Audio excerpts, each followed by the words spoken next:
Hello student, today started a new classes of constitutional design. आज इस chapter की ये लास्ट क्लास है। पिछले वीडियो में हमने डिस्कस किया था वैल्यूज के बारे में कि what is the values of constitution. Preamble को पढ़ा था हमने कि what is the preamble of Indian constitution. Indian constitution की प्रियम्बल क्या है। आज हम सबसे पहले जो डिस्कस करेंगे वो करेंगे secular, democratic, Republic, justice, liberty, equality and fraternity पर। पिछले वीडियो में हमने 3 के बारे में डिस्कस किया था, we the people of India, sovereign and socialist. मैंने बताया था पिछले वीडियो में कि we the people of India अमेरिकी जो कॉन्स्टिट्यूशन की जो प्रियम्बल है वहाँ से आया है इंडियन कॉन्स्टिट्यूशन में। सोवरेन का मीन्स है supreme right to make decision on internal and external matters, कि जब किसी देश को इंटरनल और एक्सटर्नल मैटर्स में सर्वोच्चता प्राप्त हो जाती है, किस में, मेकिंग डिसीजन यानी डिसीजन लेने में, तो उस कंट्री को सोवरेन या संप्रभु राष्ट्र कहते हैं। सोशलिस्ट में बताया था कि सोशली इक्वलिटी इन सोसाइटी, यानी जब समाज में सोशल इक्वलिटी, सामाजिक समानता आ जाती है तो वहाँ सोशलिस्ट या समाजवाद की स्थापना हो जाती है, समाजवादी व्यवस्था की स्थापना हो जाती है। सेकुलर शब्द पिछले वीडियो में भी आया है। सेकुलर क्या है? सेकुलर का मीन्स है पंथ निरपेक्ष या धर्मनिरपेक्ष। Citizen have complete freedom to follow any religion but there is no official religion. Government treat और religion belief and practice with equal respect. इसमें कहा है कि नागरिकों को किसी भी धर्म को मानने की पूरी स्वतंत्रता है, लेकिन देयर इज नो ऑफिशियल, लेकिन उसका कोई आधिकारिक धर्म नहीं है। देश का कोई आधिकारिक धर्म नहीं है कि भारत का कोई आधिकारिक धर्म हो, जैसे हिंदू है, यहाँ हिंदू ज़्यादा है तो कोई हिंदू रिलीजियन यहाँ का ऑफिशियल रिलीजियन नहीं। हाँ, पाकिस्तान में अवश्य है, Pakistan is a Islamic country, इसलिए वहाँ का ऑफिशियल रिलीजन इस्लाम है, लेकिन India is a secular country, इसलिए इंडिया का कोई ऑफिशियल रिलीजन नहीं है, बल्कि all the religion are equal. Government treat all religion belief and practices with equal respect. सरकार सभी धार्मिक मान्यताओं और आचरण जो प्रैक्टिसेज हैं, प्रथाएं हैं, उनका इक्वल यानी समान रूप से सम्मान करती है। इसलिए हिंदू फेस्टिवल हो, चाहे मुस्लिम फेस्टिवल हो, चाहे क्रिश्चियनिटी के फेस्टिवल हो, सबको इक्वल रेस्पेक्ट दी गई है। इसलिए स्कूल कॉलेजेस में जब छुट्टियां आती है तो सभी फेस्टिवल्स पे आती है, क्योंकि इक्वलिटी दी गई है।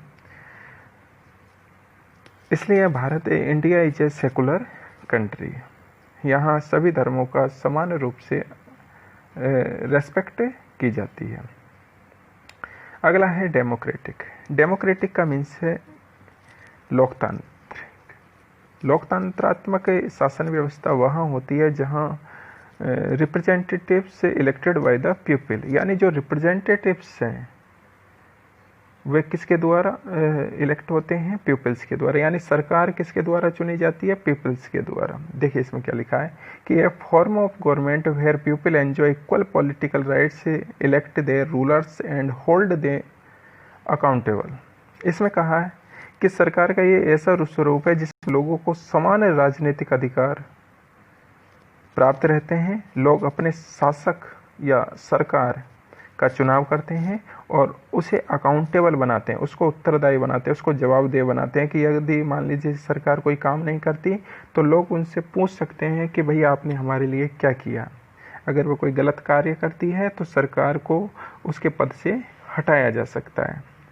नॉन कॉन्फिडेंस बिल के द्वारा, अविश्वास प्रस्ताव के द्वारा, जो हम किसी नेक्स्ट क्लासेज में पढ़ेंगे। लेकिन ये बताना ज़रूरी है कि लोगों को सारे राइट्स दिए गए हैं कि वो सरकार को बना भी सकते हैं और सरकार को अपने पद से हटा भी सकते हैं। इसलिए सरकार हमेशा अकाउंटेबल होती है किसके प्रति? पीपल्स के। The government is run according to some basic rules. सरकार कुछ बुनियादी जो आधारभूत नियम हैं उनके आधार पर संचालित होती है।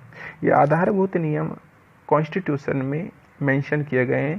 कहने का अर्थ ये है कि जो सरकार चलती है वो कॉन्स्टिट्यूशन के हिसाब से चलती है। अगर कॉन्स्टिट्यूशन के अगेंस्ट वो वर्क करती है तो उसको अनकॉन्स्टिट्यूशनल करार देकर हम उसको अपने पद से हटा सकते हैं। इसलिए कभी कभी राज्यों में कई सरकारें ऐसी होती हैं जो अनकॉन्स्टिट्यूशनल वर्क करती हैं, तो उनको अपने पद से त्यागपत्र देना पड़ जाता है, उनको अपने पद से हटना पड़ जाता है। नेक्स्ट है रिपब्लिक। इस चैप्टर की सबसे इम्पोर्टेंट डेफिनेशन रिपब्लिक की है। आपने पिछली क्लासेज में भी पढ़ा होगा, लेकिन यहाँ सबसे मेन जो चीज़ है वो आपको रिपब्लिक में देखने को मिलेगी। देखिए इसमें क्या कहा है कि the head of the state is an elected person and not a hereditary position. देखिए सबसे अच्छी बात क्या है कि शासक जो सरकार है या शासन है उसका प्रमुख होता है, वो लोगों के द्वारा चुना गया व्यक्ति होगा, न कि किसी वंश से संबंधित है, न किसी राज्य परिवार से संबंधित है। कहने का अर्थ है कि जो स्टेट का जो हेड होता है वो इलेक्टेड बाय द पर्सन या इलेक्टेड बाय द सिटीजन्स होता है, नॉट ए हेरिडिटरी पोजीशन, ना कि वंशानुगत होता है। जैसे हेड ऑफ द स्टेट होता है प्रेसिडेंट, तो जो प्रेसिडेंट है यानी राष्ट्रपति है, अकॉर्डिंग टू इंडिया के संदर्भ में लेते हैं हम कि जो राष्ट्रपति है वो इलेक्टेड बाय द रिप्रेजेंटेटिव है, और रिप्रेजेंटेटिव कौन है? Elected by the peoples. इसका मतलब है कि राष्ट्रपति जो है वो इनडायरेक्टली पीपल्स के द्वारा चुना गया है। लेकिन ब्रिटेन में रिपब्लिक जो रूलिंग सिस्टम है उसके स्थान पर वहाँ मोनार्की सिस्टम है। मोनार्की सिस्टम होने के कारण वहाँ जो हेड ऑफ द स्टेट है वो हेरिडिटरी पोजीशन के आधार पर होता है, यानी रानी राजा बनता है उसका, फिर उसका जो सन होता है वो राजा बनता है, फिर रानी। तो उस प्रकार की वहाँ एक सीरियलिटी चलती है। जबकि भारत में, इंडिया में जो हेड ऑफ द स्टेट होता है वो इलेक्टेड होता है, इसलिए यहाँ जो शासन व्यवस्था है वो रिपब्लिक है। इसलिए इसी आधार पर हम रिपब्लिक डे ऑर्गेनाइज करते हैं। इसलिए रिपब्लिक डे का एक मीन्स ये है कि उस दिन संविधान बना था, मेकिंग ऑफ कॉन्स्टिट्यूशन हुआ था। लेकिन सबसे मेन इम्पोर्टेंट बात है कि हम इंडिया को रिपब्लिक क्यों कहते हैं? इसलिए कहते हैं कि यहाँ का जो हेड है वो इलेक्टेड है, नॉट ए हेरिडिटरी पोजीशन। इसलिए आपको इस चीज़ को ध्यान रखना है कि रिपब्लिक का मीन्स है head of the state is an elected person, not a hereditary position. Okay, अगला है हमारा जस्टिस। जस्टिस मीन्स न्याय। यह कहता है कि जिस citizen can not be discriminated on the ground of the caste, religion and gender. इसमें कहा गया कि नागरिकों के साथ उनकी जाति, धर्म या लिंग के आधार पर क्या नहीं किया जाएगा? भेदभाव नहीं किया जाएगा, इनइक्वलिटी नहीं की जाएगी। Government should work for the welfare for all, specially of the disadvantaged groups. और सरकार होगी वो वेलफेयर के कार्य करेगी, किसके लिए? विशेषकर डिसएडवांटेज ग्रुप, जो निचले तबके के लोग हैं उनके लिए वेलफेयर का काम करेगी। तो जस्टिस का मतलब है न्याय, यानी सबको। आर्टिकल 14 भी इसी प्रकार से, इसी से रिलेटेड है। वो भी जस्टिस की बात करता है कि ऑल द पीपल्स से are equal in the basis of caste, religion and gender. कहने का मतलब सोशल इक्वलिटी देने का प्रयास किया गया है आर्टिकल 14 में। इसलिए यहाँ न्याय, यहाँ देखिए आप ये जस्टिस येलो कलर में है, जस्टिस कॉन्स्टिट्यूशन ने हमको 3 टाइप्स का जस्टिस दिया है। न्याय कितने टाइप का? 3 type. Number 1 social, number 2 economic और नंबर 3 पॉलिटिकल। सोशल मीन्स समाज में, economical means in the basis of money, यानी पैसे के आधार पे गरीब और अमीर में भेदभाव कम करना। पॉलिटिकल का मतलब है कि एक व्यक्ति को राइट टू वोट भी है और राइट टू इलेक्शन भी है, मतलब उसको चुनाव लड़ने का भी अधिकार है, यानी in the participation in election, right to participation in election, यानी उसको इलेक्शन में पार्टिसिपेट होने, उसको चुनाव को लड़ने का भी अधिकार प्रदान किया गया।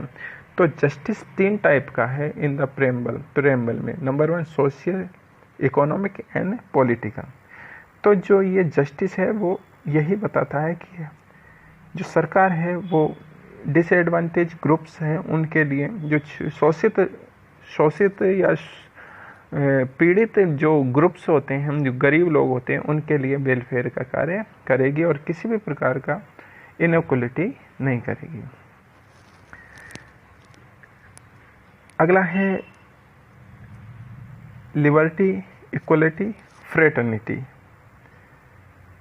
इन तीनों को हम नेक्स्ट वीडियो में पढ़ेंगे, क्योंकि अगर ये लंबे हैं थोड़ा इन पे ज़्यादा डिस्कशन होगा और ये वीडियो बड़े भी बन जाएंगे, इसलिए नेक्स्ट वीडियो में हम लिबर्टी, इक्वलिटी एंड फ्रेटर्निटी के साथ साथ इंस्टीट्यूशनल डिजाइन और ये पॉइंट्स हैं apartheid clause, constitutional assembly, constitution, constitutional amendment, draft, philosophy, preamble, treason and trust, इनके बारे में डिस्कस करेंगे। Thank you very much.